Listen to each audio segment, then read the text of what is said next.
I think probably the most significant thing you'd notice is that the gangs have aged, actually. It used to be a young man's game, the gangs, but over time, the top end of the age in the gangs has transformed significantly. So 25 years ago, you wouldn't have found a guy who was 60 or 70 in the gang. Now you very well might. And the other shift, so that's a significant shift, and what that has meant to a large part is the gangs have matured quite a lot in their outlook and in their activities. So we know that younger men commit far more violent crime, for example, than older men, and so the gangs have, to some degree, mellowed. Good thing. But with that, and actually in that mellowing, that means that so they've got a different attitude to their women than they had 25 years ago. Got a different attitude to their kids that they had 25 years ago. It used to be that the gang came first, over and above everything else. Nowadays, the families have a far greater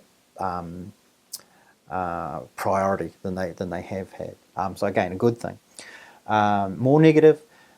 Greater degree of organised crime within the gang scene, without question. Methamphetamine. The once for warriors gangs would have been smoking a lot of dope and drinking a lot of booze.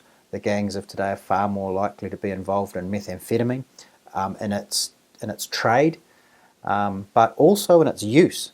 The contrary, perhaps, to popular idea, though, the gangs aren't being greatly enriched by that, they're being ravaged by it.